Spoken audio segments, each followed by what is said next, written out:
Collective Awakening podcast, sharing truth and knowledge in this time of conscious awakening with Chris and Stephen.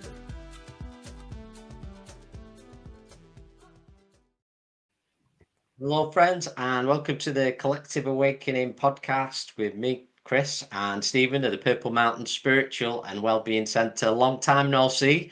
We've had a little bit of a break, but we're back with a bang with this episode. Really looking forward to it. We've got our guest, who's Kieran Congdon, and he's a men's self-development coach. Really great to have you with us, Kieran, to be our guest on this episode. Thanks for having me. I'm looking forward to it. Yeah, really looking forward to this. And as always, when we speak to our guests, we'd love to hear about your journey, Kieran, and what brought you up to what you're doing now. Yeah, that'd be great to hear. So I guess my background story is a pretty average guy. Brought up in West Cumbria. I'm not 20. I'm 30 now. I'm 31 now. 31 now. Got brought in West Cumbria, and as I said, pretty average from like academically, like not very clever, just kind of C grade type student, you know. Went to university, done sports science, and actually, I'm going to stop myself. I'm going down the route that everyone goes down when they get asked about themselves. I was just about to go down the route of basically giving you a CV of my job history. That's not me. What I am actually like, so me as a person, I'm kind, I'm caring, straight to the point. I really try and help people as much as I can. Probably not good at many things, shit at singing, shit at dancing, but I'm very good at coaching. And you get these guys which are like a jack of all trades. I'm kind of a jack of none, but a master of a few. So that's me. And the reason why I stopped myself there, just to kind of elaborate on that, is because I think it's a good point to make. When people get asked about themselves, they do use their job as part of their identity, which I was actually just going down that route, and I wanted to stop myself there. Yeah. Because that isn't me. But just to continue down that route anyway, I went to sports science, went to university, done sports science, started a food business, built that up from cooking for my personal training clients in the kitchen at home. I built that up to opening like restaurant in Altrincham on the outskirts of Manchester. Very kind of difficult time in my life, but also a lot of lessons learned. So it was very up and down. Essentially, the short story of that is the bigger the business grew, the more I declined physically and mentally. I then went back to personal training, even though at first I thought it was a backward step. You know, going from personal training to having this big food business, delivering food all over the country, restaurants, cafes, that type of thing, to then going back to personal training. It was like, do I really want to do that? My ego couldn't take it, essentially. But I had to move that to one side and realize that's what I was happiest doing. So went back into personal training, lockdown kicked in, and then I moved online. I lost myself a little bit during lockdown. And before that, just before lockdown, the start of lockdown. So that's when I really decided, you know what, enough's enough. I'm kind of sick of living the way I'm living. I really want to work on myself. And I just turned my focus inwards rather than outwards. You know, we were talking before about obviously victim mindset and stuff. And I was in the victim mindset a lot. It was everyone else's fault apart from mine. So when I turned that focus inwards, well, shit started changing for the better. So yeah, It does. Yeah, amazing. So it's interesting what you said there, and the way you put what you were saying, because there's something recently I watched, and it was this man, and he was giving a little bit of a talk, and he said, you know, who are you really? And take away your name, even because that was given to you by somebody else. Take away your name, take away your job. Who are you? And do you think, as a sort of observation, even with the people you work with, you know, do people that know who they are? You know, that search of who are we really? Yeah, so I think most people definitely don't know who they are. I think most people portray and kind of have this Well, there's a few different things. I think a lot of people will portray this person who they think other people think they are. So I don't know if you've heard the phrase, I am not who I am. I am not who you think I am. I am I am who you think you think I am. If that makes sense. Let me try that Yeah, one more you time. did that well. Is that right? Is that I think that's Yeah. right, yeah? I Yeah. am not who I am. I'm who think you you know what I mean, right? Where it's like we have made up kind of idea of, so using us as an example, if I was a normal person, let's say an average person, I would have an idea of your perception on me. We've only recently just met. I don't really know. I have a clue what your perception is of me, but I would almost try and play this persona of what you think I am like. And a lot of people do that, I think. But I also think a lot of people in this day and age attach things to their identity. So, the work I mean with predominantly men, I do work with women, but mainly men. They use external things to shape who they are. So, I'm gonna first person that comes to mind is a young lad who I worked with previously, and he was really into his cars and bit of a boy racer type guy, that type of guy, and it was like, okay, I'm not Kieran, I am Kieran with the Ferrari, and it was like that car and that was attached to his identity. And that's just one example of what a lot of people do. So it could be anything, though. It could be a good job. So I may not be Kieran. Well, actually, this is a good example because my work is a big part of my life, and I've worked a lot to try and remove my work from my identity because I am not a men's online self-development coach. That's what I do as a job. You know what I mean? Yeah. And a lot of us will use these external things, whether it's job, cars, whether it's I don't know, like things that we're into almost sometimes. So like even the gym, I'm obviously into the gym. It's what I do as a hobby and job, but people would attach that to their identity, and it creates a bit of restriction on their life, because if that was ever taken away, they lose their identity with it. If I ever injured myself and I couldn't go to the gym, but I'm Kieran Congdon, that guy with abs and he was always in good shape, and that's part of my identity. If I was to ever get out of shape, that's going to be way down on me, so much heavier than what it would be if I was just Kieran Congdon, So going back to the question of who are we, I really view it as we're all just souls. We're all just consciousness. We're all just spirits, whatever you kind of want to dress that up as. We have a brain, a mind, a body, but deep inside, we're all just the same, which is consciousness and spirits or souls. Yeah, absolutely. I don't think I could have put it better. and Wow. it's interesting just connecting with Kieran. The way I sort of connected with him was finding him through another podcast that he did, and it was interesting. At the end, you talked about leaning into the spiritual side of things, and I found that really interesting because I thought everything that you said previous to that was already there. I thought this is already talking about consciousness and being our true selves, not attaching to things that are not forever, basically, of recognizing who we are and gaining clarity through that. So I thought that was spot on. Yeah. One thing I was thinking the other day, which know that you'll have a lot of spiritual listeners, but for anyone who is not so spiritual, I, like me personally, I always like to try and bring things down to reality and think, how can this help my human experience? Because I'm very much more down, or started down the end of the scale of like facts, figures, and science. Obviously done sports science at uni, and a lot of spirituality you can't prove. It's things you can't see, you can't touch. It's just theories and beliefs. Where I often, and I was thinking this the other day, I was thinking, how does spirituality and going down this route actually benefit me today and my human life from now and the future?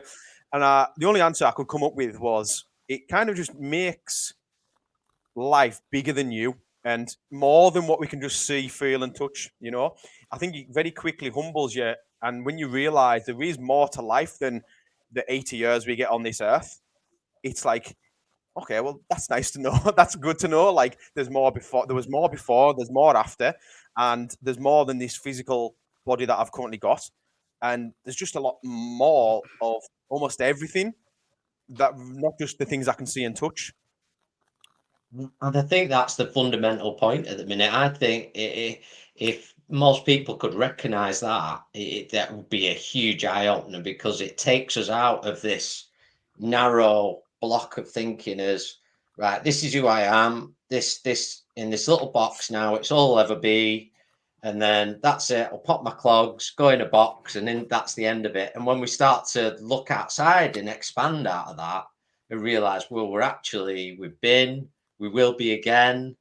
We're not just this person in this life. It removes a lot of things. It Yeah, removes actually over identifying with this one experience, 100%. which a lot of that's going on at the minute in the world, of over identifying with what you are now. If that makes sense. Totally. And I think for me, like I mentioned on the podcast about going down the spiritual route. The reason why I've started going down that, I don't know if I mentioned this on the other podcast, but I'm now going down this route to learn more about myself, which is quite strange, because I've just said there, and I'm thinking out loud here, spirituality is things you can't see, feel, and touch. It's all theory and kind of, woo-woo stories almost, right? Yeah. But the reason why I'm going down that is to learn more about myself now in this physical form. So it's like, it's mental when you look at it that way. Because for me, like, I've done a lot of education on the, well, firstly, physical side of things. So I got taught by, in my opinion, the best people on the planet as far as weight training and physical exercise goes. So I feel like I've kind of ticked that box. I've got enough knowledge in that area now to last me a lifetime and more. So I don't really need to do too much more education in that area. The mindset side of things, there's a guy called Peter Crone. I'll always credit him. He's like absolutely phenomenal. I don't know if you've ever heard of him or watched any of his stuff. He's not super well known, but he's like the Joe Dispenza type of guy. Very spiritual, but very like improving the human experience type guy as well. Anyway, I've done his 6-month long mastermind a couple of years ago, I think it was. Completely changed my life, and in my opinion, he's the best person on the planet as far as the whole mindset side of things goes, and how to think, how to speak, how to, what he says, break free of these prisons within our subconscious mind, and how to become more conscious, essentially. So I kind of feel like I've almost ticked that box as well, and I know there's still a lot to learn, and I'll always still learn. I don't want to come across as like, I don't know, I can't learn anymore, because I definitely can. But I feel like I've ticked the physical, I've ticked the mental. Well, for now, for me, to continue learning more about myself and to improve my human experience, spirituality is now the teacher. Because I found myself in a position of, I either continue spending thousands on 6-month masterminds and hopefully learning a thing or two here and there. Because, like, and the way I look at it is, when you start off on this journey of self-development, it's really easy to learn shit because you've got that much to learn about yourself. But the more you learn about yourself, the more conscious you become, the more higher enlightened you become, or however you want to say that. Probably more conscious is the better word. How to become more conscious. The more you learn, the harder it is to continue learning and finding out things. Them blind spots become a lot harder to find. It takes more extreme things to find them. So I found myself in a position where it's either, okay, well, I continue spending thousands of pounds on masterminds and maybe learning a thing or two here and there, or I go down the spiritual route, which I've never been down before, and I can probably learn a hell of a lot quite quick, which I'm only still kind of at the start of my journey in the spirituality world, but it's been quite mental so far, quite mental. Yeah, and just interesting the way you're putting all that, because me and myself and Stephen have had a sort of opposite experience at the moment. We've been sort of delving into more the physical the last year or so, and something we recently did was we did a juice fast for a week, and we found it such a, well, it was a little bit of everything. It was triggering, it was enlightening, a lot of clarity, but also we felt a lot lighter in our bodies.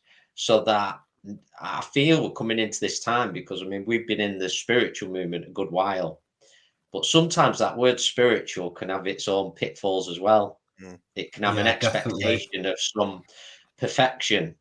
So really, I feel sort of what you said, it's the mind, the body, and the spirit. And it's sort of coming into, our bodies need looking after as well. It's our temple, it's our vehicle in this life. It needs to be good. And if it isn't, we're going to feel it, aren't we? So it's just interesting what you said, because we're sort of going into Yeah, good the way. physical stuff at the moment.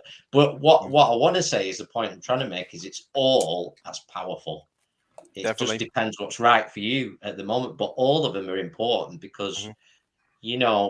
to be truthful, I've met a lot of people who are very, very wise on my journey, and are wonderful workers of spirit, and in touch with themselves, but physically they've had massive struggles, Mhm. and Massive. and Yeah. and a huge lack of self-love, and that's a little bit what can come into any form of spirituality, is this overdoing it. So Mhm. we're like everybody else, and I'm just leaving myself dry. Yeah, Mhm. so really important what you said there. But what I wanted to get to is, so when you're doing your work with your individual clients and people you meet, where do you start off? What you experience a lot of at the moment? I mean, it's no secret there's a huge rise in mental health. It's a big issue at the moment, one way or another. So what are you experiencing on a daily basis with the clients you work with? Good question. Um, it's very, very broad, very broad. Um, where do I start? God, I guess. Let me explain firstly the types of clients I work with. Predominantly, it does range from people who just want to improve the physical shape. Kind of the well. Let's have a look. I think of me current clients. Youngest is maybe early 20s, and he just wants to learn about training and physical exercise, going to the gym, and getting in shape. Yeah, for whatever motivation behind that is whatever it is. Then on the other end of the scale, oldest client is maybe around 50-ish.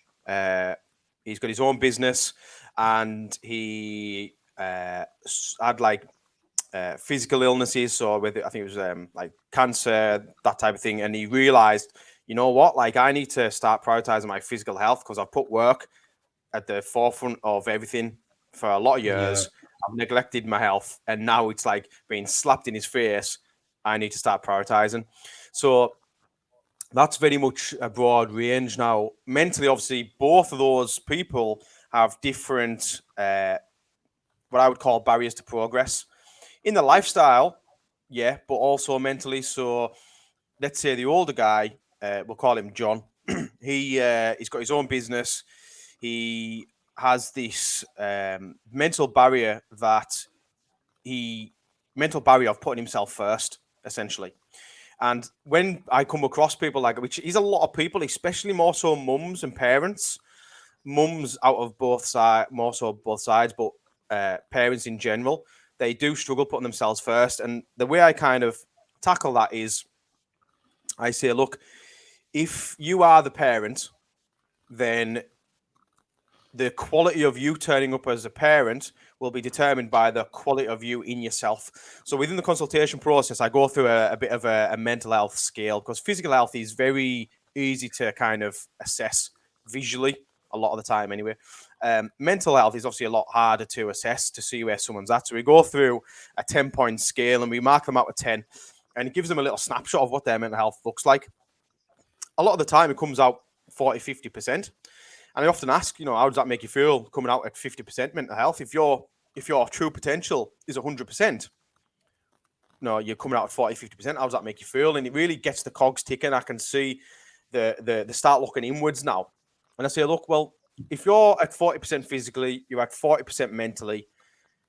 Out of 200%, the physical and the mental, you're operating at 40%. Now, if you are the parent, by default, you are turning up at 40% as a parent.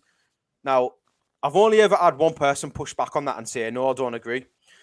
And eventually he did end up agreeing. But I can't see another way around it because they are the parent. You know what I mean? So when someone's struggling to put themselves first, they've got to realize that if they do start putting themselves first, then they're by default going to be a better parent. Now, I would like to explain that putting yourself first can be interpreted many different ways. That's up to the individual. What putting yourself first doesn't mean is neglecting your kids and never doing anything for them, right? Which I think a lot of people immediately think that is, which is not. It means like really assessing and getting very, very clear on your priorities. So I'll use my brother as an example. Maybe watch this back, and maybe won't. I don't know, but I hope he won't mind.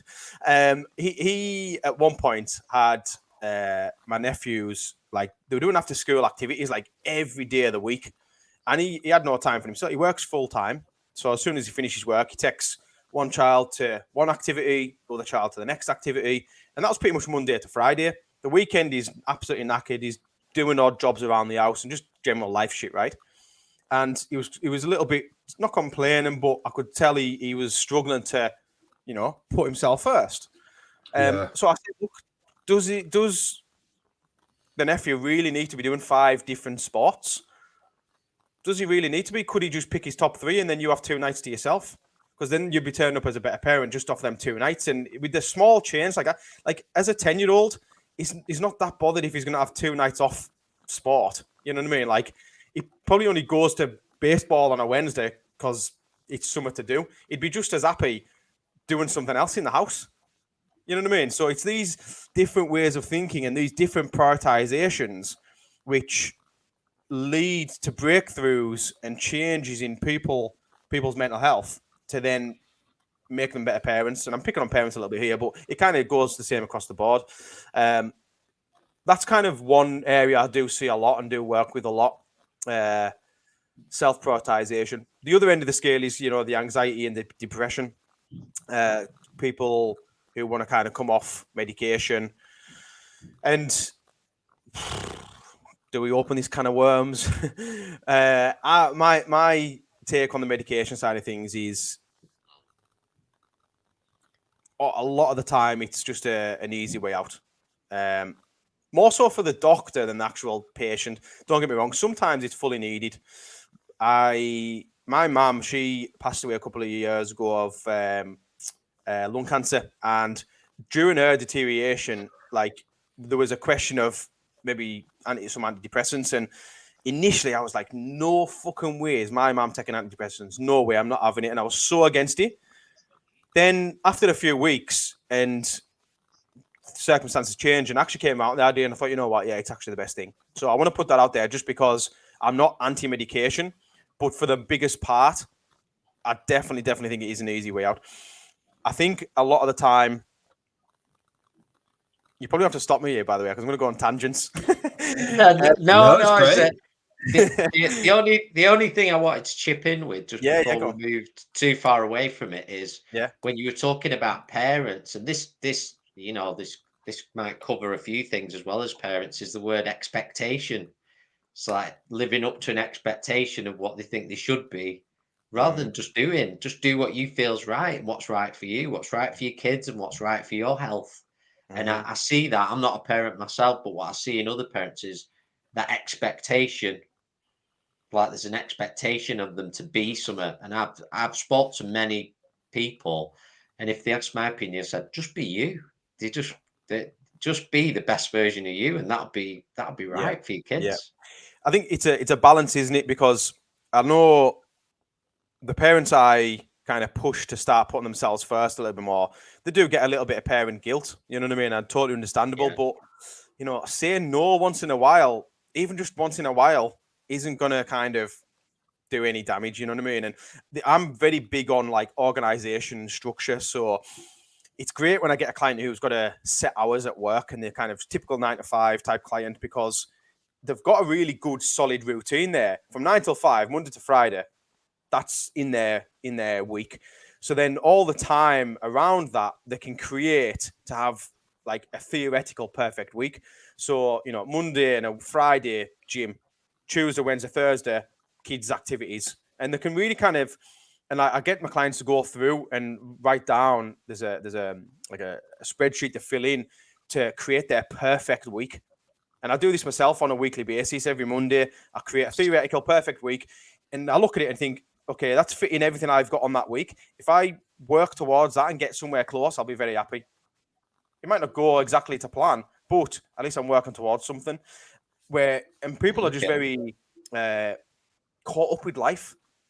They don't even stop and think for a second. You know what I mean? And going back to something I mentioned in the other podcast, was about presents. No one's ever present, and you can't do nothing with no presents. So it's like, where do you even start?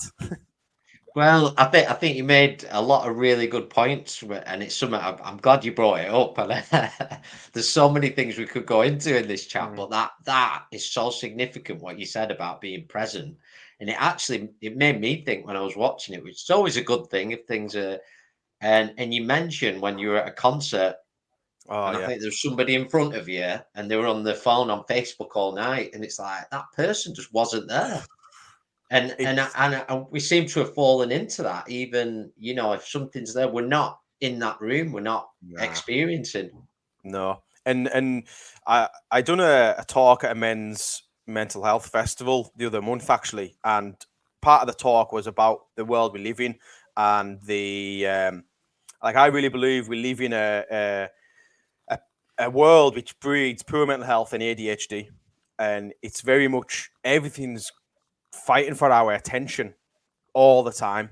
If you walk down a main street in Manchester, right? Just imagine you're walking down the main street.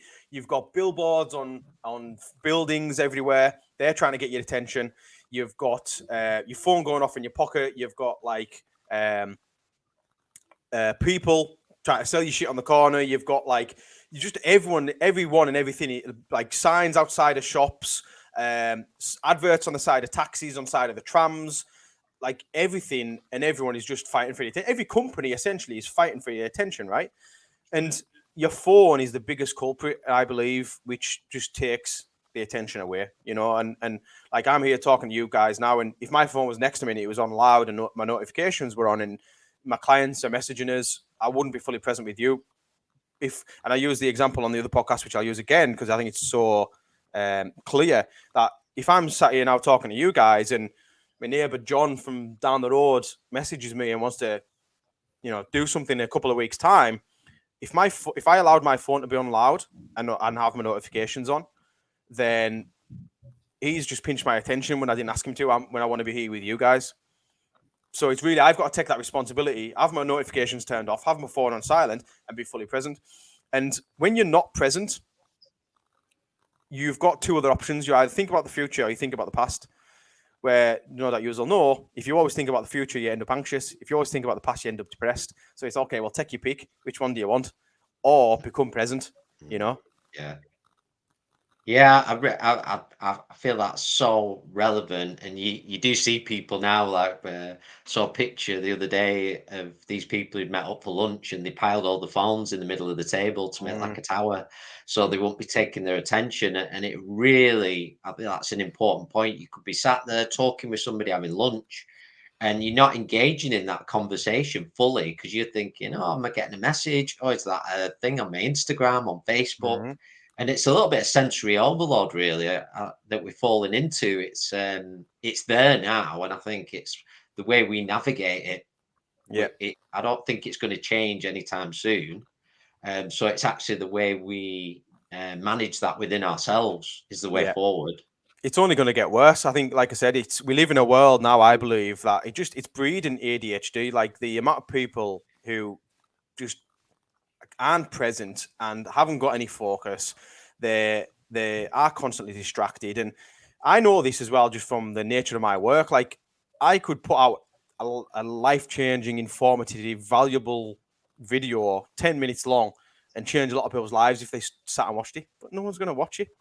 So I have to put out short, snappy, attention-grabbing reels with the value and the information bred in between that. Otherwise, it never gets watched. You know what I mean? So it's a shame, and it's only going to get worse. And the downside to it is we don't know the effects of all this stuff until it's too late. Like in my talk at the festival, I mentioned about if we go right back to the start of social media, you know that you guys will remember like the MSN days. Yeah. Or, you know, on MSN speaking to your mates, and it was like cool as hell. You know what I mean? Like, oh, I can chat to my mate. He's in his bedroom. I'm in my bedroom. I don't have to go around and knock for him. And it's obviously evolved so fast from there and so far.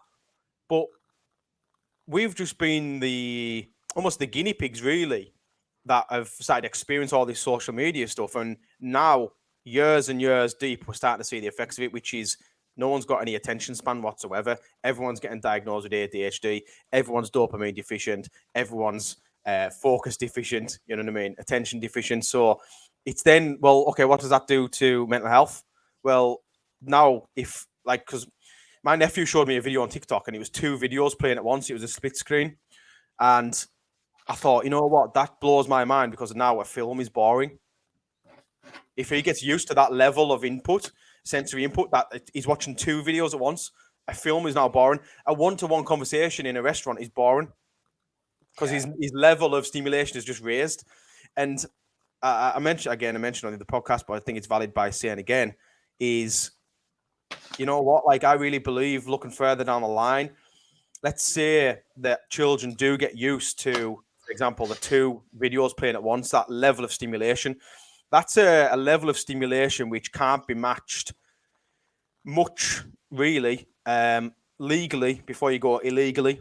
So, meaning drugs and porn, gambling.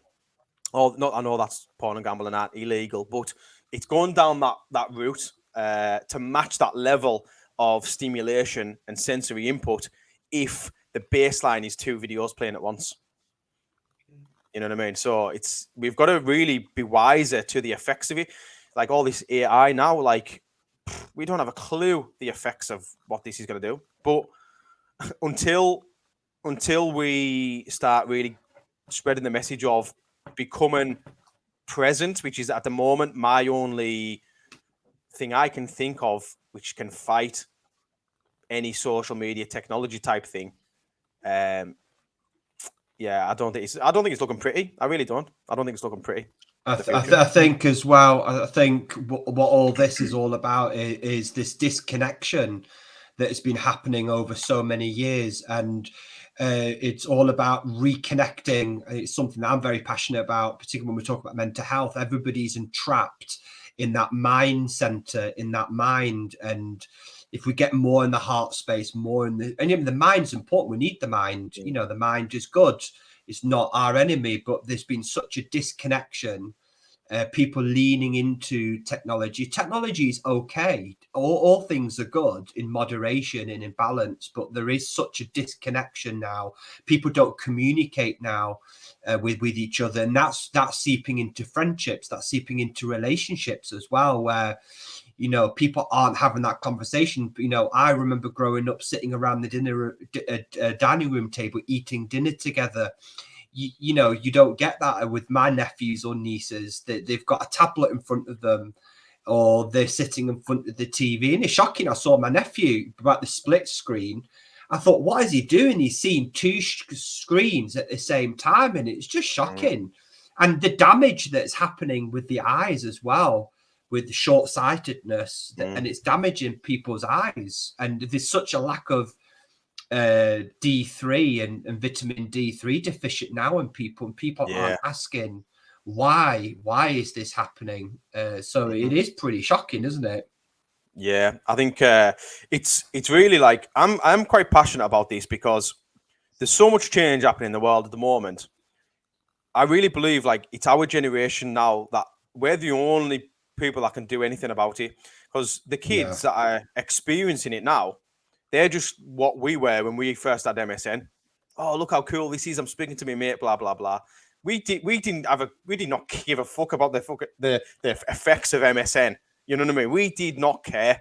Just like they don't care about the effects of TikTok on their dopamine levels. You know what I mean? They do not care. But at the same time, like our parents, they probably don't care either. They're like most of them past it they're too far gone. They're not interested, and or a lot of people are just a little bit too old for the technology side of things, you know, are kind of getting the older generation, which are still using iPhone 6 and stuff. Like, they don't keep up to date with it, most of them, all the rest of it. So they're not going to do anything about it. So it is literally our generation now, which can, if we don't raise awareness around the effects of it all and how to combat it, then what is the future going to look like? The future is going to look like, I think, more people getting diagnosed with ADHD, more like the baseline of dopamine in the average person is going to just slightly rise, massively rise. I think the effects of that on mental health is only going to increase. Like, it's not looking good at all. It really isn't. And I really do assess my own perspective on it, and I really try and think, is this just the reality I live in because it's my work?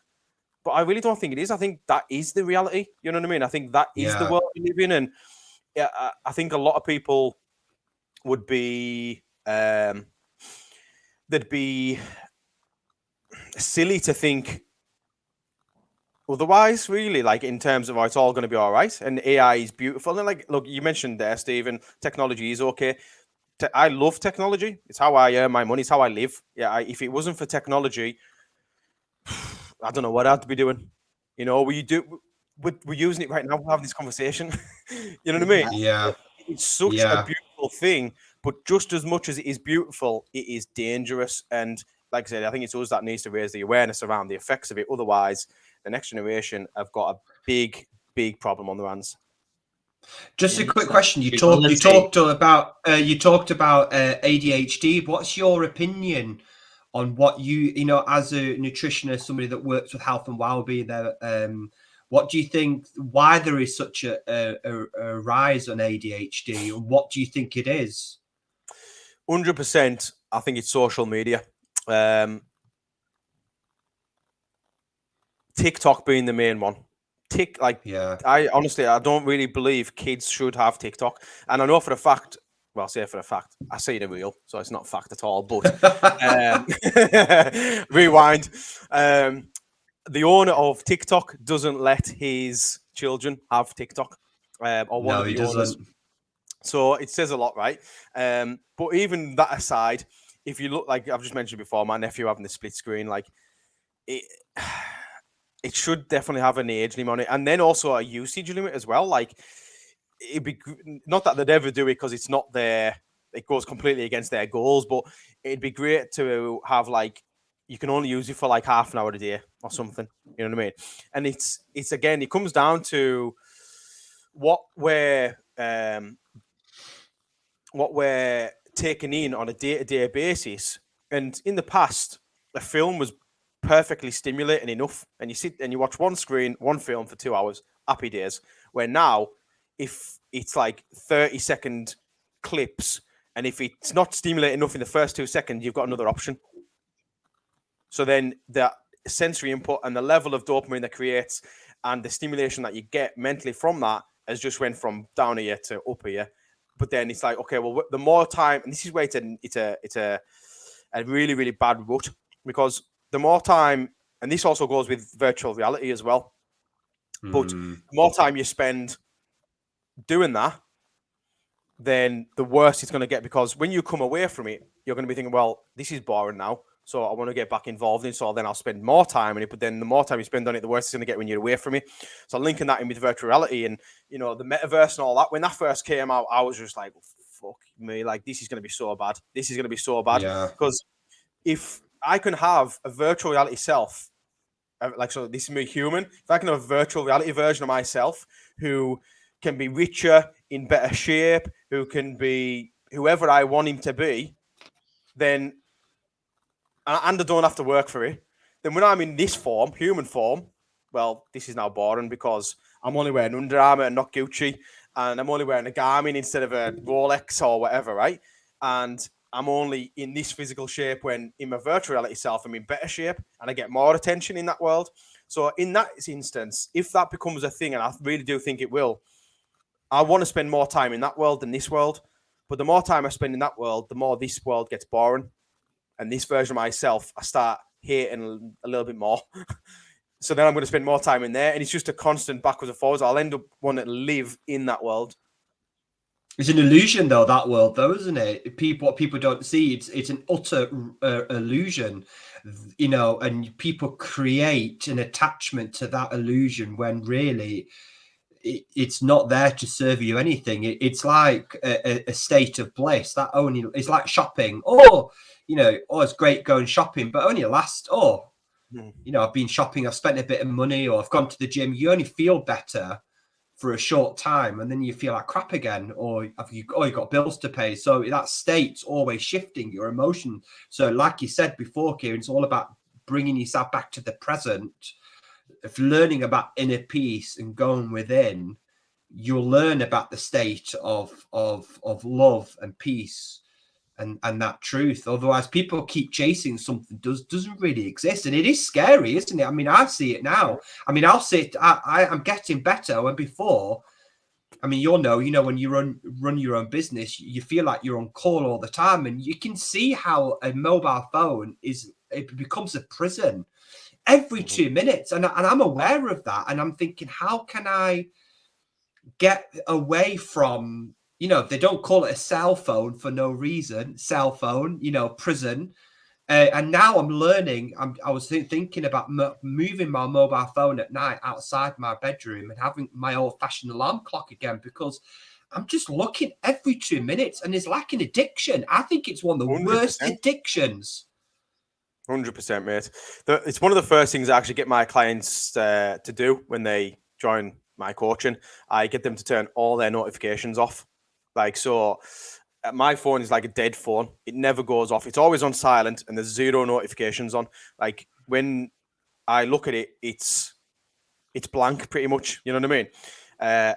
I choose when I go into my apps. I choose when I speak to people, rather than everyone trying to just pinch my attention and trying to speak to me when it's convenient for them, because it might not be convenient for me. You know what I mean? And I think that in itself is such.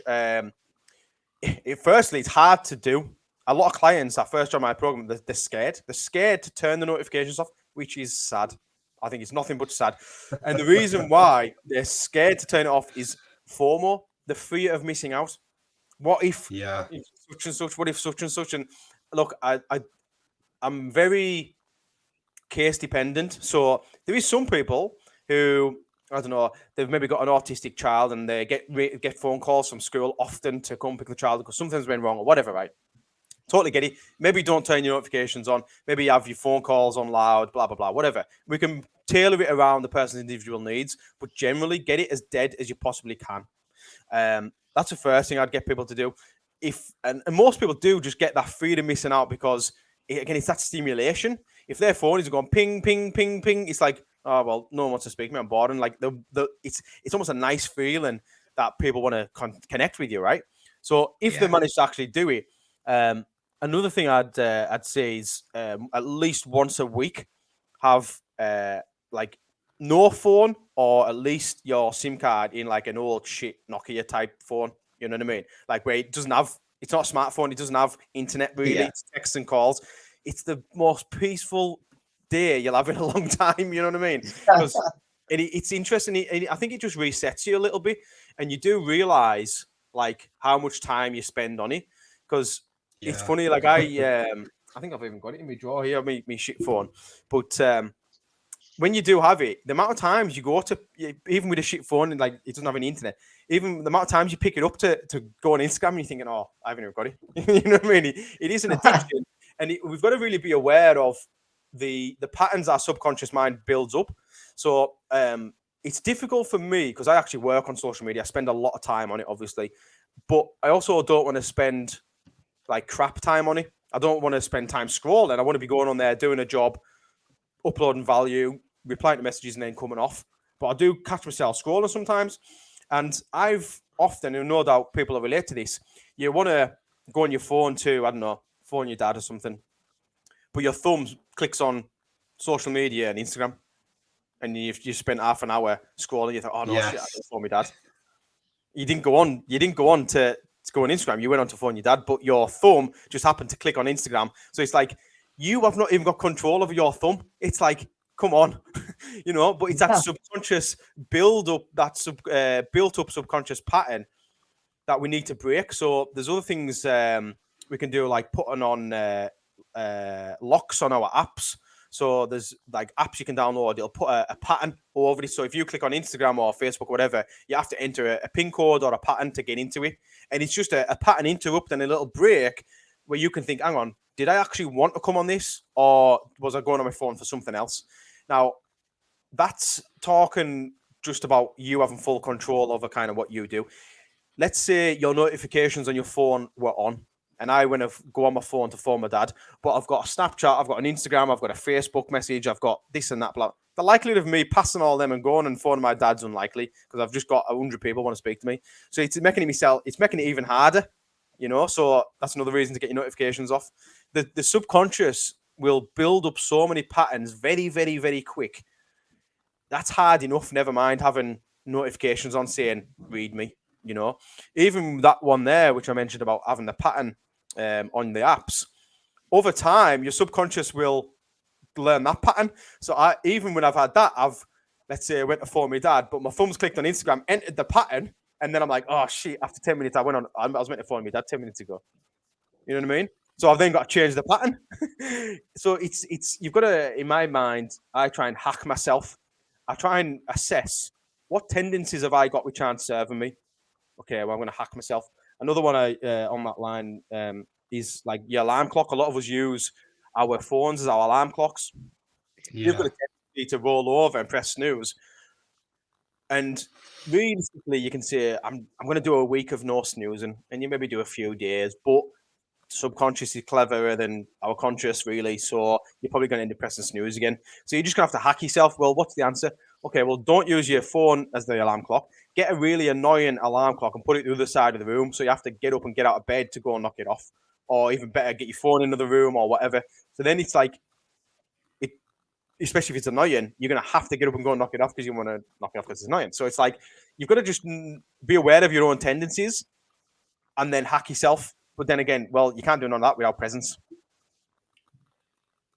Absolutely. Yeah, absolutely. I just want to go on, Chris. Sorry. Go for it. No, Go for it.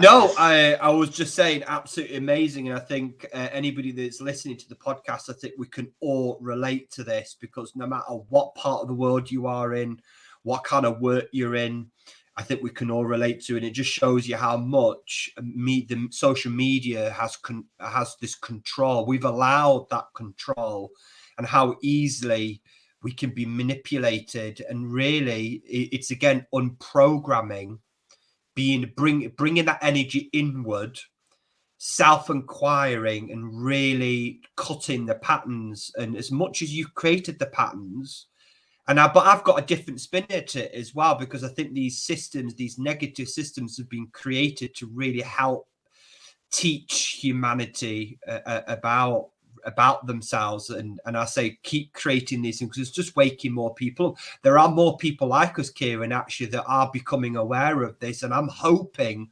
that in the future, more people, and hopefully our children and grandchildren will maybe cut away from this very, very negative. So for me, there's probably more negative side to it than positive. But I want to move away a little bit from the social media side and move towards a little bit on nutrition.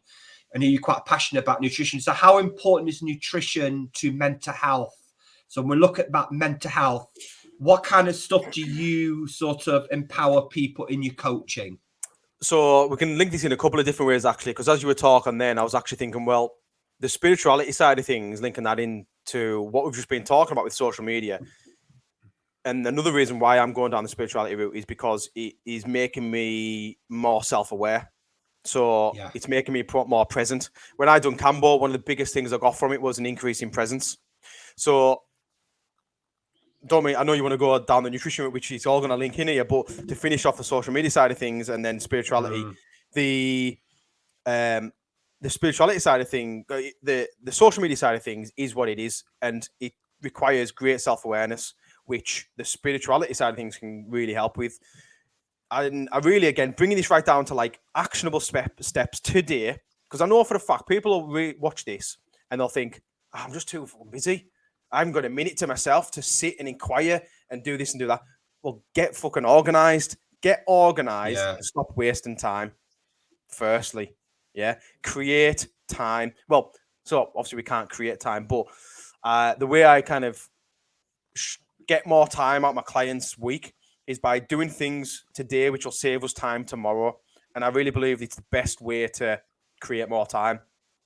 So linking this in with the nutrition side of things and spirituality and everything else, you mentioned the nutrition before, and as you were talking, as you guys are going from the spiritual route down to the physical side of things, I really believe that they all benefit each other. So let's say you've got kind of spiritual, physical, and mental. And I've obviously went down and ticked the nutrition box first, then the mental, and now I'm ticking the spiritual box, and yours going the other way. But you mentioned before as well, there's a lot of people who are very like spiritual and they've had trouble with the physical. If they improve their physical, I honestly really believe their spiritual growth would be faster than they have done, or faster than it has been forever. You know what I mean? And I really believe with these kind of, these three things in particular, and we could add on lifestyle, relationships, environment, and everything else, but we'll stick with these three. I think when you progress one, you are in a position where if you progress the others, it will also progress that one as well. So bringing it back to your question, Stephen, of nutrition and how important is it for mental health, it is super important. It's also super important for spirituality as well. And I think mental health and physical nutrition, it makes up our being, our physical being, should I say. So, like, I'm sat here now, you can't see, I've got 3 bottles of this around me. And I've been drinking this throughout the podcast so far. Subconsciously, I've not even been thinking about it just because it's in front of me. And being hydrated and nutrition in particular, when you break it down to the micro level, it's cell regeneration. It literally repairs our physical being. So it's quite important. On the macro level, like things like just thinking clear, brain fog. Like for me now, where I am at, I am very much about mental optimization. So I like being really, really clear thinking, really kind of just on it. You know what I mean? A great supplement I personally take is lion's mane. It's a mushroom. Brilliant. Love it, absolutely love it, and it was great. I recommend this to a lot of clients because it's like pure mental clarity for me personally. So supplements, nutrition, the food we eat, hydration. It's a lot of little boxes to tick, but when you tick them, you feel so good. You feel so much a better version of yourself. Now, mentally and physically, I really think they are very, very closely linked. So someone who is really out of shape physically, often it's a good sign and a good insight into their mental. So someone who's really obese, I've not met many obese people or someone who's really out of shape physically who has strong mental health and really, really good mental health, but vice versa. And this is obviously generalized and there will be outliers, but someone who is in better shape and really, let's say better shape, good shape, and they take pride in their physical, often will have good mental health. And again, there will be outliers. There will be people exercising excessively because they're obsessed and they have body dysmorphia and all that. But generally speaking, I think physical and mental both go in line. They are very, very closely linked. If you improve one, the other will improve. And it's something I see with clients. And this is why I work with nutrition. I work mental and physical. Because if I improve someone's physical health, the likelihood of their mental health improving is quite high, but vice versa, right? So to answer your question of how important is it? The most important, because again, it's literally our food is regenerating our cells. What our cells are made up of is the food we eat. And unfortunately, I'm not an expert in this area by any means, but I do know the quality of our food these days is terrible. It's convenient crap. I know convenience in itself is a thing which is making the world obese. Like McDonald's is not so successful it's successful for many reasons, but a big reason is convenience. The Uber Eats, Deliveroo, they've just took off. They're absolutely huge. They're everywhere, and it's because of convenience. It's increased so much. I mean, I can remember as a kid, it'd be like takeaway on a Friday night, treat night. And now you're seeing it where it's just everywhere and links in. You can press a button on your phone and next minute food's appearing at the door. Yeah. It's that convenience in it that it's tapping into. Again, if you look at like the average person who's just kind of go, life's just getting away with them. They're not organized. They're constantly just here, there, and everywhere. They're that busy. The last thing they want to think about is cooking a family meal. I will just order takeaway. It's so easy. I've been there. I've done it, and I think the average person, I really feel like the average person just needs a minute. You know what I mean? They just need to have a minute to just think and stop and have a breath. You know what I mean? To assess this stuff. And hopefully it's podcasts and conversations like this that gets them to stop and think. Yeah, because I think, all these...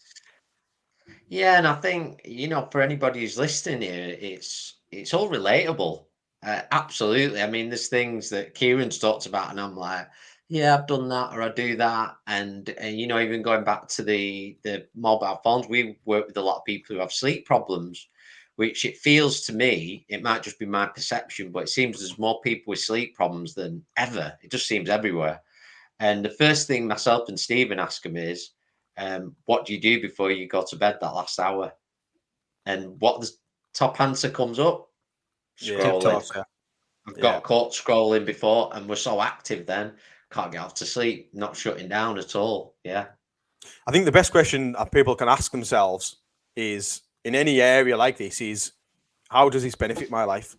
Because I tell you what, and the question I often ask my clients is, if I know they're a scroller, is tell me something that benefited your life from the last time you scrolled, because they can't remember now.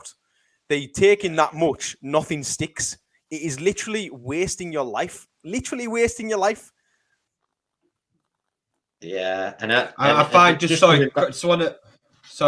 to interject there. Just one thing. I think when we talk about nutrition as well, I find what a lot of clients we work with, a lot of them don't know how to cook as well. I think we've bred this new generation, and be creative. People say it's costing a lot of money to buy nice healthy fruit and vegetables, and it's not. I mean, to make a nice soup, to make a healthy spaghetti bolognese, be creative. I try to encourage people to cook, and I think the word being, when we did the fasting and we did the juicing, I felt that the thing that really helped me was be organized. If I prepped and organized for the week, I knew it would be too easy on the third or fourth day was, I can't be bothered. I'm not going to make any. And being organized, being prepared, and really getting off your ass and get yourself motivated. And, and I think that's important as well. I think there's an overlying reason behind a lot of these problems. So we've mentioned people don't know how to cook. They don't. I can fully say a lot of people, they don't know how to be healthy. It's a given, right? Mentally or physically. We don't know the effects of social media. A lot of people don't even know anything about spirituality. They kind of stumble across it because some hippie from down the road said something which got you thinking, and then you kind of you know what I mean. So it's like spirituality isn't a thing really for most people. And I think there's an overlying reason why, which it's not taught in schools. No one teaches you, like you've mentioned, organizing as well. Like, so many people aren't organized. Who teaches you how to get organized? Who teaches you the skills of organization and structure? Who teaches you the skills of being physically healthy and mentally healthy, and how to kind of fight adversity and deal with problems? Like I often say, like we don't get taught how to think. Who teaches you how to think? You don't, right? You just think the way you think, which is probably given you from your parents, which is given from their parents, and so on and so forth. But then if you're then you haven't had the best upbringing, and know that you guys will know about trauma and stuff, and I believe everyone's got trauma. But if you've got a worse of upbringing, then okay, well, you're up against it compared to someone who hasn't had as a bad of upbringing, let's say. So really, this stuff, it does need to be taught in schools, but it's not going to be. And I'm confident in saying, and again, I'll happily be proven wrong, but I'm pretty sure the school system is one of the only systems which hasn't changed at all. I believe the school system was created in like 1902, 3, something like that. And it was created to create factory workers. I'm pretty sure it is still the same now. Okay, subjects might have changed, but it's pretty much the same thing. And until that changes, I don't think anything's going to change. Homeschool, we know a lot of friends of the centre that are getting a lot more popular. And I don't have children. I have just niece and nephew, but I would not, how I feel, what the knowledge that I've got, I would not put a child at school because they, I learned a few little bits, but I've learned a lot more the past 10 years of my own research, self-inquiring. And I think it would have been a lot easier if children were taught, one, about meditation, which I'm very passionate about, teaching every child about meditation and home economics, learning about debt and managing money, managing mental health. And I think apprenticeships, more practical application, being at school. I mean, I'm half German, and the German school system is a lot different.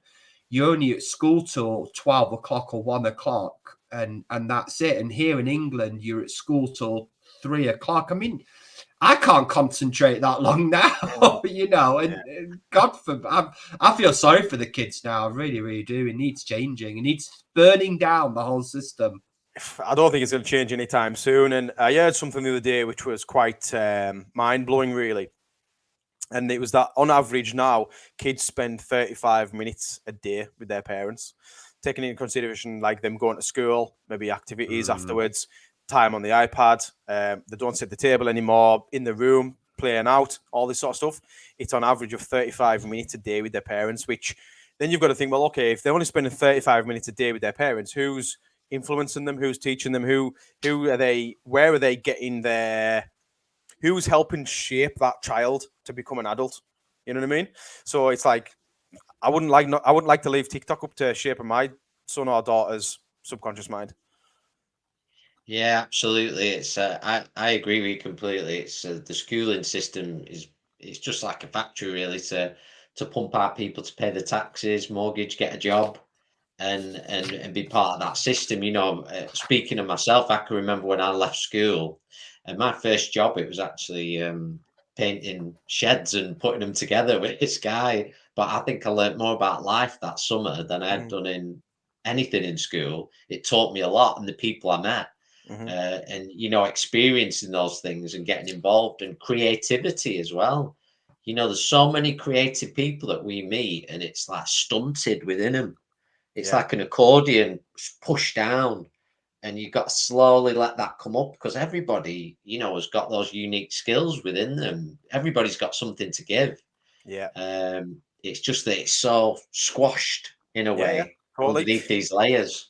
It's what I do with my clients. Like, I really believe we are all like capable of anything we put our minds to. I really do. And I don't want to sound like I'm living in fairyland, but when you take away the limiting beliefs, when you take away the lack of knowledge, because we can all pretty much learn anything these days with the internet and stuff, which again, there's a great point and use for it. But when you take away any kind of subconscious beliefs we've got about ourselves, when you take away how our environment affects us, take away all that, like, we are capable of anything. Like, and I put up a story on Instagram yesterday about 5 things kids can teach us. If you look at a child, they do think they're capable of anything. They're sat on one sofa and they're going to try and jump to the other sofa 3 meters away, and they're never going to make it. But they think they can. You know what I mean? Yeah. They think they're capable of anything. Fun is their top priority. All they want to do is have fun. And we forget this as adults. You know what I mean? Kids don't care what people think. As adults in this day and age, with the whole virtual reality self on social media, portraying a certain image and they're not meeting it in real life, now I'm bothered about what people think. So not caring what others think, and that is such a big one that I see with a hell of a lot of people. There's very, very few people can be authentic these days, I think. So kids don't care what others think. Not taking life too seriously as well. You know, kids don't take life too seriously. There's so many things. If you can look at a child, and there's a lot we can learn from them as an adult, I think, anyway. Yeah, absolutely. And it sort of brings something up about, letting go of that fear of what people think. That's a huge thing with a lot of people. And that's why I feel we should never lose. I think it's a silly sentence of like grow up. Because really, in a way, we should never grow up because as children, we're totally fearless, you know, totally joyful. We go for Yeah. it. But it's interesting with what you said, and I actually watched not so long ago. Now people have very mixed opinions on David Icke. I mentioned it, but it was actually a podcast he did, the True Geordie podcast, and he made a very good point. I felt on that, and he said, letting go or not giving a shit about what people think is the most empowering thing you can do, and also compliment or a criticism should be taken the same way. Neither matter. Yeah, that's good. Like that. And I think that's so powerful because what matters when it comes down to is what feels right for you. If it sits right with you, it will be right. Yeah. Gut feeling, intuition, consciousness, whatever we want to call it. But what I want to lean into a little bit with this, or sort of backtracking, I know we've flipped a few times tonight, but is going back to sort of the, anxiety, ADHD, a lot of that's going on, a lot of mental health stuff. And what we observe a lot is in, obviously kindness and compassion is important, and sort of showing up for people when they need that or there's been a lack of it is absolutely important. But also what we're seeing is sometimes we're sort of also on the other side wrapping people in cotton wool and not being entirely truthful to them.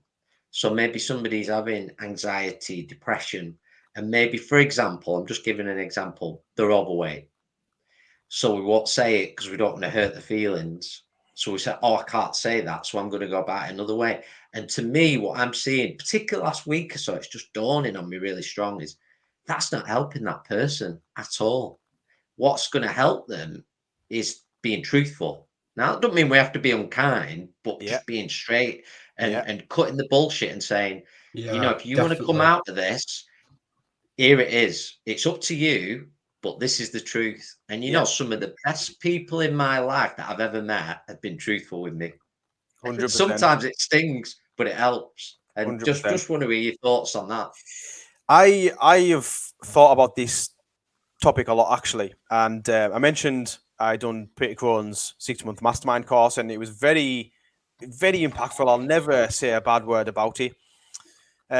However, one thing I did learn was compassion and understanding, because I got brought up in a household where emotion wasn't a thing. Like, it was a household of 3 brothers. Mum was the only female. It was a very non-emotional household, very non-emotional. So compassion for me, like, it wasn't that long ago. I only had to learn what it was. You know what I mean? So during that course, anyway, the mastermind, I learned about compassion and understanding and trauma and the reasons why you are how you are and the way you think and the beliefs that you have about yourself and all this sort of stuff. And it was great to understand it, and it was great to kind of make sense of it all. But I do think it was almost like a reason and almost like an excuse. So it's like, if someone's overweight, you could say, oh, well, you had 2 parents which were overweight, so the likelihood of you being overweight is quite high. So it's not really your fault. You know what I mean? It's, you've not that you've got the fat genes, but like that type of attitude. Oh, you were destined to be overweight. The likelihood of that happening is very high, and it takes the urgency away and takes the responsibility away when you give too much compassion. So I done that mastermind. I learned all about the compassion, all the understanding, the reasons why. And don't know if you want to open this kind of worms, but I then also came across Andrew Tate and his way of speaking and his directness and his the way he speaks and the way he acts, the way he lives and the way he preaches and the message he gives out. And I can honestly say, for me personally, that was really, really impactful, just as much as impactful, if not more impactful, than the 6-month mastermind that I paid thousands of pounds for. And when I say the Andrew Tate thing, I mean, like, I've watched a lot of his long form podcasts. I'm a very critical analyzer. I've tried to challenge a lot of what he says. But the underlying message is, as a man, raise your fucking standards, is what I got from it. Raise your fucking standards, take responsibility. You've got one life, human life, let's call it. No one's coming to save you. Like, stop fucking, get out your pit. Stop, like, feeling sorry for yourself. You know, this people won't like this, but man the fuck up and get on with it. And in a world where it's, like you mentioned there, you don't want to say that because you don't want to offend them. In a world where everyone gets offended at everything, I think you do need to reset the balance a little bit with a bit of straight talking. And it's definitely the way I put my message out there. It's definitely my more go-to way of speaking. But I am very aware that there's a time and a place for it. If someone's depressed and they've had a really bad 6 months, the last thing they need to is, you're a fat shit, sort your life out. You know what I mean? Some people need a shoulder to cry on. Yeah. Some people need told, like, you're not being a good dad right now. And some people need told straight. Some people need it no holds barred. Like, this is what you are doing to yourself and to your family or whatever it might be. And it's case dependent as always, but I definitely think the compassion can very much come across, and for a lot of people almost act like an excuse. It's almost seems like, you know, feeding into becoming the victim. So if we're feeling like, I'm the victim, you know, everything's against me, and then somebody comes along, oh yeah, oh poor you. It's almost like keeping you there in a way. I've worked with a client of mine recently, and it was actually during a reading online that I did. But I ended up having a chat because I couldn't believe it. We were talking like this over Zoom, and the room was pitch black. And bless her, she was just in a tough spot, total absence of love in her family life and such. And all I did was, in many ways, just give her some simple tools very gently. I say, you know, just think about, let a bit of light in your room. That's a start. If you can get a bit of fresh air, you don't have to walk miles, just walk to the corner shop and back, and implement those little things every day. And slowly you'll start coming out, because I believe if people are in such a tough spot, yanking them out of that can cause more trauma and more problems. Definitely. And Too much just change too quickly, won't be able to handle it, right?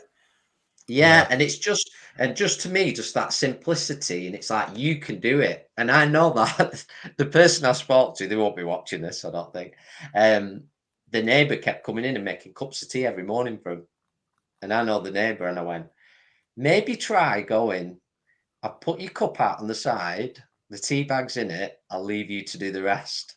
And I think that is an approach, a good approach, not doing everything and going, you're a victim, I'm going to save you.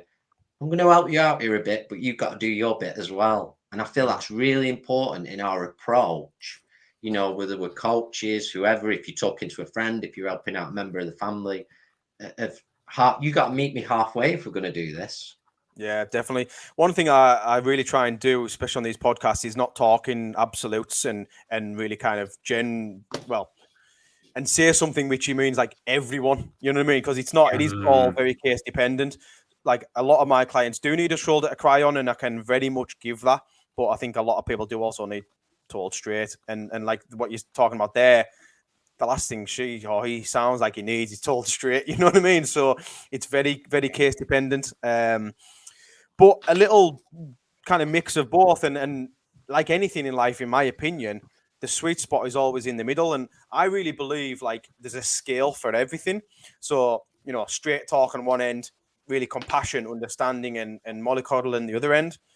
The sweet spot's often in the middle. And you can take Spot on, literally yeah. take anything, right down to water intake. Okay, do I not drink anything, or do I drink 10 liters a day? Well, sweet spot's probably in the middle. Nutrition, you mentioned nutrition before. Eating healthy food, let's call it, even though it's all about moderation. Well, do I go 100% healthy and don't eat anything processed whatsoever? Or do I go the other end of the scale? Well, the sweet spot's probably in the middle. You know what I mean? And even with this stuff we're talking about, with spirituality and mental health and physical health, someone might be listening thinking, well, where the hell do I start? Firstly, start with one that you feel most pulled towards. But don't neglect the others. The sweet spot's always in the middle. I kind of go with anyway. Absolutely. I mean, I've literally said them words many times. When we're having myself and Stephen are talking, we're talking about anything, any subject you go to. I've said that many times. And what we're seeing, I feel we're living in a world of extremes, one way or another at the minute. Totally. If you talk to somebody about many subjects, could be any subject, there'll be extremes one way or another that can split a room. And I always said the sweet spot it's spot on. It's somewhere in between, and that's why most of the times, I've got people I know, and I just will avoid talking about certain subjects because I know where it's going to go. Honestly, it's that like polar opposite. You've hit the nail on the head there, absolutely, with the extremes thing, and it frustrates me a little at how poor people are at communicating. Really,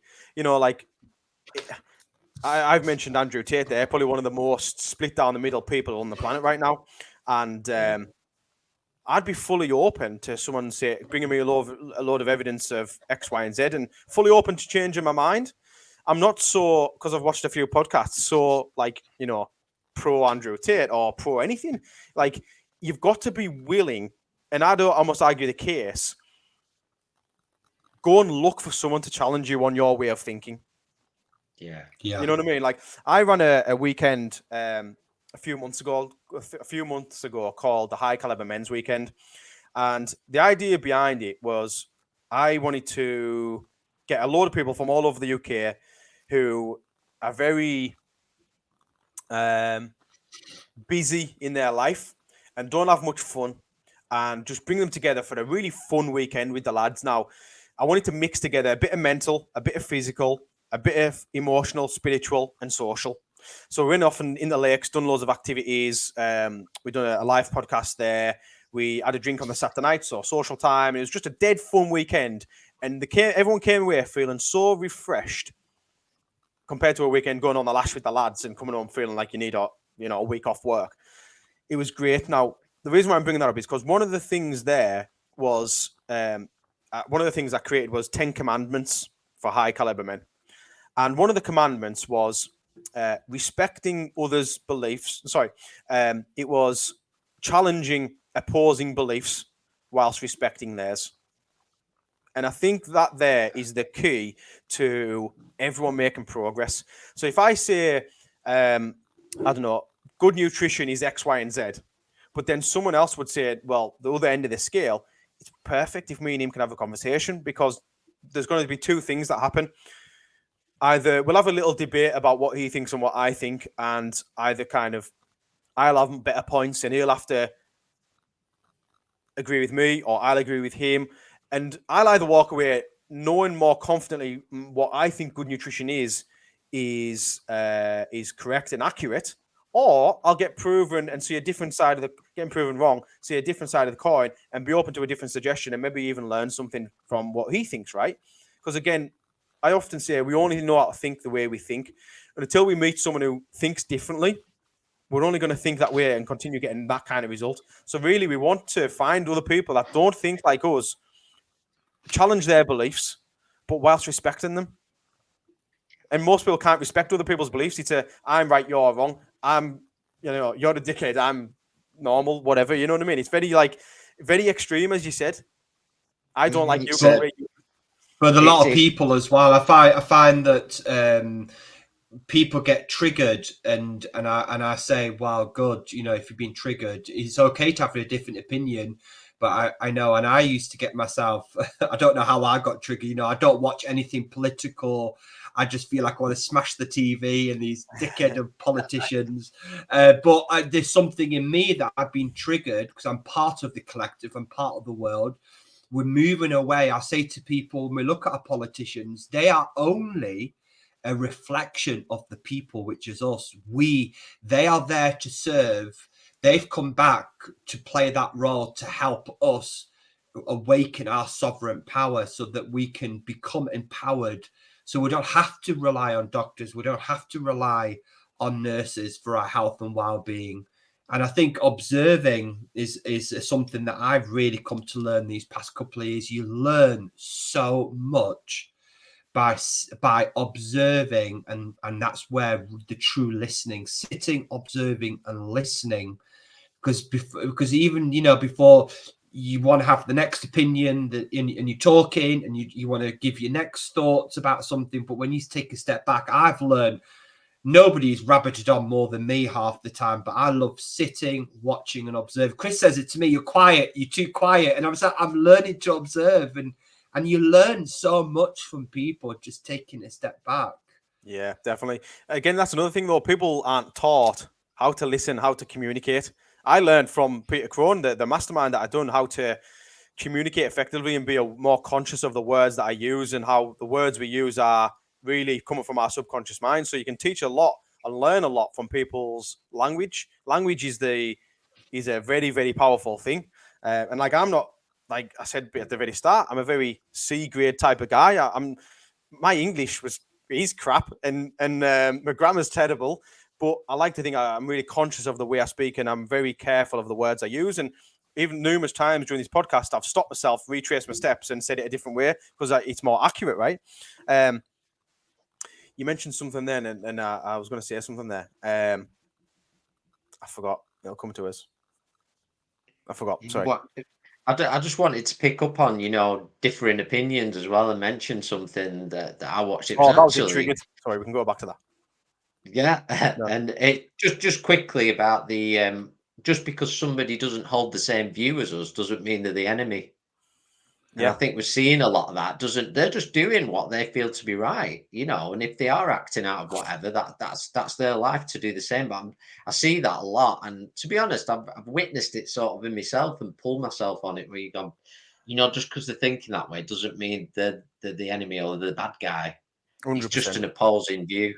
Yeah, it's you need that, because it'd be quite boring if everyone thought the same thing as well. Yeah, everyone had what's the same that? opinions and everything. Yeah. What was that Ricky Gervais thing, Stephen, that you kept repeating? That he said it on a podcast. Ricky Gervais, something like, you'd have to be completely ignorant to think everybody's going to agree with you in the world, and you're always going to be right. Yeah, totally. It's I do like meeting people that have opposing views because, like I said, it's only going to lead in growth. It's going to lead to you being more confident in your opinion that's right and accurate, or you're open to a different way of thinking. But yeah, what you said there before, Stephen, about being triggered, I think it's worth touching on that because being triggered, in my opinion, is the mirror to an area of yourself that needs to be worked on. And it's something that I teach my clients with getting triggered about things of like, I don't know, like if one of you guys said, oh, you talk shit, Kieran, you're like, and you try to insult me by saying I was fat. I'm not going to get triggered by that because I know I'm not fat. I don't view myself as fat. However, let's say I'd let myself go a little bit over the last few months and I wasn't training, I wasn't eating well, and I was thinking, I'm putting on a bit of weight here. Whether I am or not, it doesn't matter. Let's say I think that, and one of you guys call me fat, I'd probably get triggered about it because now that tells me, right, he's spotted it, he's pointed it out, I'm pissed off, but I'm going to have a go at you for being the bad guy. No, you need to look inwards and think, why have I been triggered at that? I've been triggered at that because I've been eating shit for the last 3 months and I've not been training when I know I'd feel much better if I did. So being triggered is a brilliant, brilliant way to find an area of yourself that isn't healed and or needs worked on. You know what I mean? So it's in the day and age that we live in, like I said before we started, actually, didn't I, about my first dose of hate online. And it was people that had been triggered. And in a world where everyone gets offended at everything, it's a sorry state. It's a sorry state. I really believe you could save an old woman from a burning building and there'll still be someone have a go at you. There'll still be Yeah. someone upset at you. Like, and I think you've really, it's difficult, I think, but you've really got to, like what you were saying there, Chris, you've got to understand that they just don't think like you. And have a bit of compassion for them, because if they're that offended at something so minuscule, they've clearly got a lot of shit on. You know what I mean? They've clearly got a lot of work to do. They've clearly had a traumatic upbringing or whatever it might be, you know, and respecting other people's realities. When I kind of got that, I was just very much like, oh yeah, that makes sense. It takes the sting out of when people say stuff to you that you don't agree with. Yeah, just like healthy boundaries and you know, going back to what you said about triggers, it's looking at them a different way, where it'd be easy to look at it as, oh, that's really upsetting and such, but it's so valuable to your growth. Things Totally. like those moments are so valuable. Totally. And I think linking this in with the spirituality and the mindset type of things, like once you start really kind of getting your ego in check, less and less things trigger you, right? And one question I've always asked all of my mentors and any kind of influential person or any conscious person I manage to meet is, how do you spot your blind spots? Because for me, like, I'm really obsessed with finding my own blind spots, because there's not much that triggers us these days. There's not much that stresses me out.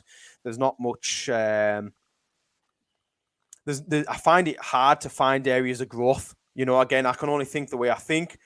I can reflect so much, but again, I can't see what I can't see in myself. And I really believe everyone's the same in terms of their blind spots are an area of themselves which that obviously you never knew was there until someone else shows you, or some plant medicine shows you, or some spiritual thing shows you, or whatever, right?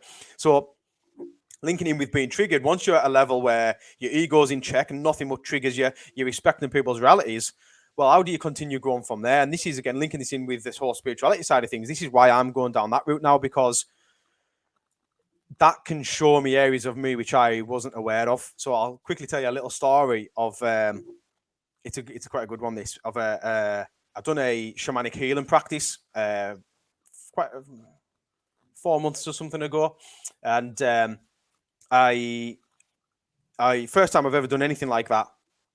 And the guy, he done his thing, and as I was lying there, kind of in a meditative state, he asked me, "Where does the guilt come from?" I was thinking, I don't know. I can't really put my finger on it. And he said, "Your mum is." No, actually, I didn't tell him anything about my mum. And one of the first questions I was before that question of guilt. He actually asked me, "What happened to your mum?" So I was like, "Fucking hell, I did not know. Where's that come from?" You know what I mean? Didn't tell him anything that my mum passed. Knew he wouldn't know anything about it. And that was the first question he asked me. The second question, was, "Where does the guilt come from?" And I didn't know. And I was like, honestly, don't know. Because if you ask me, "Have you got any guilt?" I'd be like, no. I look at my previous self. I have compassion for my previous self. I understand my previous self was just doing his best at that time. But anyway, long story short, I kind of left the shamanic healing. I went home and I was talking to my missus at the time. And as I was relaying it, it started falling into place. Now, I mentioned the food business in a while ago. The food business, it was very up and down for me. It was very difficult. The bigger that grew, the more I declined physically and mentally. During that time in my life, I absolutely refused to give up. Got to the point where I'd sold my car and I was walking to work in the rain to pay my rent and stuff, right? And now I think back, and as I was talking to my missus at the time, I was saying, you know what, like that food business, I refused to give up because I wanted to make that business so successful I could pay my mum and dad back and I could buy them the house in America, or the RV, and they can travel America, because that was their thing. They just love traveling America. Mum passed. So I then had this guilt of I wasn't able to make that business make it and pay mum and dad back. So I was carrying this guilt, which I wasn't even aware of. I didn't have a clue was there until this guy brought it to my awareness. So I wanted just to share that, because not only was I able to relieve that guilt, understand that I had that deep inside, which I was never, in my opinion, I don't think I would have ever become aware of it. How much reflection I'd have done, how much journaling I would have done, how much meditation I would have done. I don't think it would have happened unless I went and got the shamanic healing. And it took someone else who was probably a little bit more conscious than me, who was a little bit more spiritual than me, to show me part of me which I didn't know was there. And I think that is a great kind of tie up, really linking the spirituality with blind spots being triggered and self-inquiry and self-development and that, you know. Yeah, absolutely, and it's like that.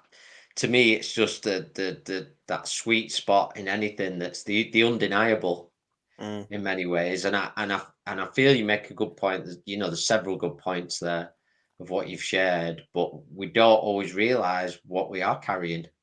I compare it sometimes to like carrying a bag, and we've got this bag and we've had it for so long that we were used to the weight. It's not Yeah. feeling like we're carrying extra weight. It's become part of us. So it's then those moments and the right situation, the right thing we're drawn to, the right people to hold that space. That then, oh my God, this I have been carrying this, and here it is being presented. And And I your think the spirit big as thing. well. Yeah, sorry. Go on. No, go for it, Stephen. No, I think when you look at a sort of a higher power, if you will, if you talk about the spirit here, you know, that your guides and your ancestors that are there guiding you, they would have known that, and I feel that they would have guided you. You perhaps even your mum in spirit, she would have guided you because she would have felt that as well, to say let that go. You have to hold on to that, and I think maybe they're on the collective. You know, I think nothing happens by accident. I think everything happens for a reason. 100%, mate. Like the guy actually said he was doing the shamanic healing. He said, your mum's with us now and she wants a pure connection with you, but she can't because you're carrying this guilt. And I didn't even know it was there. You know what I mean? Like when I done my Cambo, I before that the practitioner, brilliant practitioner Claire, she highlighted inside of me a little bit of sadness and loneliness. Now, if you had asked me before that, are you sad and lonely? I'd be like, no way. You know what I mean? Not at all. But deep, deep, deep inside, in my blind spots, which I didn't know was there, right in the pit of my stomach, was a little bit of loneliness and a little bit of sadness. And I believe everyone carries a little bit of sadness, but that loneliness was like, okay, it's brought to my attention. Why is that? Okay, it's maybe because I don't connect with as many people as I'd like to, or whatever it is. And you can start to understand it. And again, linking this back into what we said before about how does spirituality help our human experience? Well, that spiritual ceremony I went through with the Cambo, well, now I know there's a little bit of me that's lonely. So now I can kind of work on that in my day-to-day life. I can go on make new friends. I can build better connections and all that sort of stuff. And what you mentioned there about kind of spirits guiding us and stuff. I've been to 2 spiritual festivals, you could call it, which it kind of just happened for me to be there. And I know for the fact 100% my mum sent me there. So the last one, I mentioned the men's mental health festival that I went to and I was a speaker. How that came about, again, it just kind of happened because it was actually my friend who got invited along, and he was going to do a like some cold water and breath work and stuff. And he said to them, oh, I've got a friend who does mental health and is a mental health coach, blah, blah, blah. Like he can maybe come along and do a talk and that. So like, I wasn't looking for them. They weren't looking for me. My friend didn't even end up doing the festival, and I ended up doing the festival, right? I ended up going as a guest, and it was like, this has just happened out of nowhere, right? Anyway, during the festival, we were doing a sweat lodge. I don't know if you've ever done one of those before.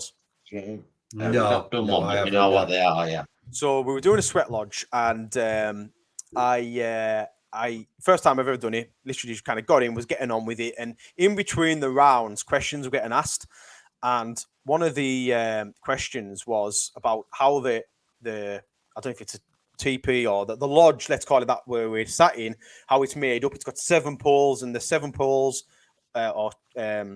sticks kind of represent 7 mysteries of the Lakota people and blah blah blah. Anyway, during the question of the like how is this TP made up and stuff, it came out that I was sat in the buffalo position, which is basically directly opposite the door. So it's like a circle. It's a circle TP, and directly opposite the door, right at the very back, it's the buffalo position. It's a position of power and courage, I think it was. Now, my mum's favourite animal was buffalo. It's all over the house. Buffaloes everywhere, right? And then there was a feather that got passed around. Like, so when someone talked, they held the feather so everyone wasn't shouting over each other and stuff. The feather was from a condor eagle. My old nickname was Condor. So I was like, what the hell? This is weird. And then it kind of just all fell into place. I was like, I didn't choose to come here. They weren't looking for me. It just kind of just happened. Yeah, out of everywhere I could have sat in that teepee in the sweat lodge, I was sat in the buffalo position, and they're using a condor eagle feather to pass around. I was like, yeah, mum sent me here, totally. Wow, yeah, and I love that. It's what I'd call the undeniable. That it's occurrences and things happening that are so personal, and and you just know, and it's undisputable. So it's and it was mental. The other one was Community Festival. It was a Russell Brand Festival, actually, and I'm going to it this year. I can't wait. It's going to be really good. But last year it was a one-day thing, and I'd found out about it. Stumbled across it a couple of days before it was on. I thought, you know what, I'm just going to pack the van and go. I had a camper van, jumped in the camper van, just got off and went there, and it was like a no alcohol, bit spiritual festival. First time I've ever done anything like that. Again, it was just really random that I was going, you know. Anyway, I got in there, and the first person I bumped into was Wim Hof. No doubt you'll know who he is, right? Yeah. So I bumped into Wim Hof, and I said to him, I owe you a thank you. And he was like, why? I said, because when my mum was deteriorating, all she wanted to do, and she said every morning, if I can just do my Wim Hof, I'll be all right. Because it was lung cancer, she was struggling for breath. So she kept saying, if I can just do my Wim Hof, I'll be all right, to help get her breathing right, yeah? Now, when I bumped into Wim Hof, I said, I owe you a thank you, because what you do and what you've created gave my mum hope. It was probably never going to heal her and fix her lung cancer, but at least it gave her hope. Now, it was funny because I just met two lads and I was bawling my eyes out, crying with Wim Hof, like trying to get my words out. And these two fellas looking at me thinking, what's going on here? Like, why is he crying? And Wim Hof, he grabbed my head and he put our heads together and he said, she's with us now. She's here with us. And like, I got shivers. I was like, fucking hell. Like, and then all that weekend, I got this overwhelming feeling that my mum was with me. And it was so strange. And there was a point, I've got the video on my phone, Wim Hof was singing this song. And I just had this, like, I guess, emotional release. And I just started crying because I felt my mum was with me. And I was like, she sent me here. Like, and I met people at that festival, which I wouldn't have obviously met if I didn't go, that are like really important to me, you know. So it's it was mental how it all happened. But like you said before, Stephen, the spirits and that side of things, I think, like you said as well, Chris, it's undeniable. It's undeniable. So I can't wait to see where she sends me next. And what's great about it is it's you could look at something that might be chaos, but there is sort of an underlying order and perfection to things as well. As like, how can that happen? You know, just where you might off chance go somewhere and then you bump into, and it all lines up, just aligns perfectly. It couldn't have been written better. And you're like, that has happened for a reason and a purpose. You know, trust. Yeah, and this is it. And I actually feel, something that was really important to myself and Stephen, we'd made a lot of opportunity over the last last 2 to 3 years, and sat with a lot of different healing groups. And when people start to open up that vulnerable side, it's really what brings us all together. And whoever you are, and whatever your path is, because when we all get talking, it's all relatable. We can, and that's the level we can really start to relate to each other and go, do you know what? I've been there too. You're not on your own. Yeah. And it's something we tried to repeat on this podcast, because I feel that's the danger spot, when people feel they're on their own. Yeah, and definitely. I feel like coming together, we talked about been through social media and all that, but on the other side of it, I feel it's really important now more than ever. And we're seeing it, whether it's men's groups, there's women's groups, there's for everybody. And I feel that's so important to start to come together as a community, put our phones to one side, talk, share experiences, laugh, dance together, be stupid, and and start to open up again to one another and realize, that person living across the street, actually they're not much different from you. They're going through the same challenges. They've been through the same shit. Yeah. And that's what can bring us together, that unity. And I think that's the key to sort of changing things on a big scale. Definitely. The thing you mentioned about vulnerability, I really, really try and home in on that and make sure people are aware. Being vulnerable is a sign of strength. It's not a sign of weakness. Yeah. You know what I mean? Like, I got brought up in a house of 3 lads, and my mum didn't even know what emotion was. Never mind process them and deal with them and speak about them. And now, like, it's my job to speak about them, and I do it on a daily basis, and I love speaking about it as well. But being vulnerable is the first step to change. It's the first step, and a lot of people, more so lads, but women as well, they won't want to open up because of the fear of judgment. And again, worrying about what other people think, right? So if they can get rid of that and just open up to that one person or open up that one time to the right person, it relieves a hell of a lot of weight off your shoulders, a hell of a lot of weight. And it's not even uncommon now to say I'm struggling with X, Y, and Z. But that's the first step you need to take to change, because otherwise, what's the other option? You don't open up, you struggle on by yourself, and you maybe get around what challenge you're going through. But if you open up and get help, it's a lot more likely you're going to get through it. Yeah, I think that's amazing. I just want to interject that. I think that's amazing advice, because the amount of readings that me and Chris do on a daily, weekly basis, with so many young people taking their lives, mothers, fathers coming for readings, 18-year-olds, 17-year-olds, and anybody listening to this podcast, talk about it, reach out. It's not a weakness, and that's what it's about. Reach out, show your vulnerability. Who gives a shit? Reach out. And too many young people are going home to spirit before their time because whatever reason it is, and they're massive. It's absolutely massive now, the mental health crisis, and I think that's needs sorting. We should maybe start a new saying: "Man up and open up." Yes. And I feel, and it doesn't even matter who you open up to either. It doesn't have to be family or friends. Some of the best conversations I've ever had are people that are just, strangers, or people I've just met on the day or something, and you end up having quite a deep conversation, and you're like, wow, that was really nourishing. But the other thing as well is that tends to come up that I feel kind of mix what I'm going to say here, the way I'm coming out with it, but shame as well. So when things start to come to the surface, we can feel shame, but we shouldn't feel shame for the shame, if that makes sense. We've all been there. There's a wonderful song that we listen to a lot, and it's called Come Wherever You Are. And it says in the lyrics, it doesn't matter if you've sinned 1,000 times before, you're always welcome. Yeah, class.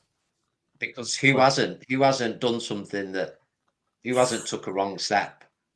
I've shed a lot of shame in my time, like a lot of shame, and I honestly believe shame and guilt are the 2 heaviest emotions to carry. But as mentioned before, me looking back at my previous self, and this is something I'd like a lot of people to take away if they are or have any guilt and shame, which is you in the past, whenever you've done that shameful or guiltful ridden thing, was just trying his best. He was just trying his best at that moment, in that mind frame, in that circumstance, in that day, in that situation. He was just trying his best. I don't think anyone sits, not many people anyway, sit and think, right, I'm going to conjure up a little plan to go and hurt this person and do X, Y, and Z. It just kind of happens, right? And yeah, we can take responsibility for our choices, but looking back on our previous selves or decisions that we could have made better, it can carry a lot of guilt and shame, but you've really just got to understand that you were just trying your best. My thing was binge drinking. That was my thing, as I call it. Done a lot of stupid things drunk, and things I wasn't, proud of. Brought a lot of guilt and shame. But I knew back then I was just suffering, and my drink was a little escape. didn't sit and, like I said, I didn't sit and conjure up this plan of I'm going to get drunk, and we're going to do that, and go and do this, and go and do that, just to hurt that person. Didn't even mean to hurt that person. And really, when you start understanding that your previous self was just trying the best, you can just give yourself a little bit of a break. And that's where the compassion comes in. You know, I was kind of hating on compassion a little bit before, but again, case dependent, situation dependent.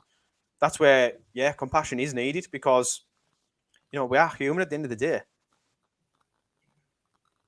Really, really important, yeah. Compassion and, you know, having unconditional love for each other. And I think that word unconditional's important, that it gets slotted in there, that it doesn't come with, well, I love you if you do Conditions. this or that. It doesn't, That's it. you know, it's That's not it. a contract. Everyone is just trying their best, and that's me quoting Peter Crone, something he taught me, that like everyone is just trying their best. Even, like, you know, the people we'd look at and that would be, you put them in the bad person category, they're just trying their best as well with their circumstances and their upbringing and their traumas and everything else. And that's, I do think, where compassion can help to relieve a little bit of guilt and shame, because they're two heavy emotions to carry around. Yeah.